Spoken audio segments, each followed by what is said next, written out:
کہ بعض دفعہ تو مقرر جو ہے وہ اس لیے آیات سجدہ نہیں پڑھتا کہ ان کو سجدہ کرنا پڑے گا اور وہ بیٹھے ہیں کرسیوں پر، تو کیا سجدہ تلاوت کے لیے زمین پر ہونا اور باضابطہ سر کو زمین پر ٹکانا ضروری ہے، یا بیٹھے بٹھائے بھی اشارے کے ساتھ سجدہ یہ ساری تلاوت؟ مصیبت اس لیے آئی کہ وہ بیان کرنے والا بھی سمجھتا ہے، سننے والے بھی سمجھتے ہیں کہ سجدہ تلاوت کرنا واجب ہے، ضروری ہے۔ آپ سجدہ تلاوت کے متعلق سجدہ تلاوت کے بارے میں میرے بہن بھائی اچھی طرح سمجھ رہے ہیں کہ جو سمجھا جاتا ہے نا کہ یہ واجب ہے، اس لیے ہو نہ سکا پھر گناہ گار ہو، اس لیے بیچارے عہد چھوڑ دیتے ہیں۔ کتنی زیادتی آگے پیچھے سے پڑھتے ہیں، قرآن کی عہد آتی چھوڑ دیتے ہیں، اسی لیے کہ علم نہیں ہے۔ اب دیکھیں اللہ کے رسول علیہ السلام نے سجدہ تلاوت کیا بھی ہے اور نہیں بھی کیا۔ صحیح حدیث ہے کہ آپ نے سورہ نجم پڑھی نہیں کیا۔ حضرت عمر رضی اللہ عنہ نے ایک خطبہ جمعہ میں آیت سجدہ کی تلاوت کی، لوگ تیار ہو گئے، بالکل سیدھے ہو گئے، آپ بھی اتر آئے، سجدہ تلاوت کیا، پھر چڑھ گئے۔ پھر کبھی آیت آئی، پھر تیار ہو گئے، آپ نے کہا یار تم تیار ہو گئے میں بھی آ جاتا ہوں، مگر یہ سجدہ اللہ نے ہم پر واجب نہیں کیا، جس کا جی چاہے کر لیا کرے، جس کا جی چاہے نہ کیا کرے۔ اس لیے یہ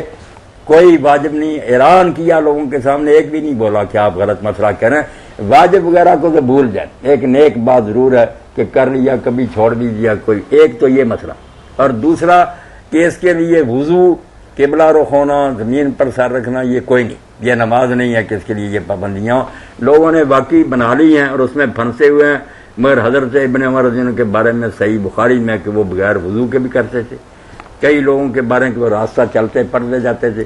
اور امام ابن حزم لکھتے ہیں کہ اگر حیض والی عورت ہے تو وہ نہیں سجدہ زمین پر، تو ذرا کا سر چکا دے، اسی طرح دوسرا آدمی تھوڑا سا سر خم کرتے، سجد تو للہ، اللہ میں تیرے سامنے جھک گیا، اللہ اللہ خیر سر، بات ختم ہوئی۔ تو کوئی ایسی پریشانی کی بات نہیں، آیت نہ چھوڑا کریں، آیت پڑھیں، سجدہ تلاوت ہو گیا تو بسم اللہ، نہیں ہو گیا تو ذرا سر جھکا دے، یہ بھی نہیں تو خیر ہی ہے، واجب نہیں کوئی نہیں۔ جی ٹھیک ہے جی جزاکم اللہ خیر۔ دو باتیں آپ نے سجدہ تلاوت کے متعلق بتائی ہیں کہ ایک تو یہ فرض عین نہیں ہے نہ،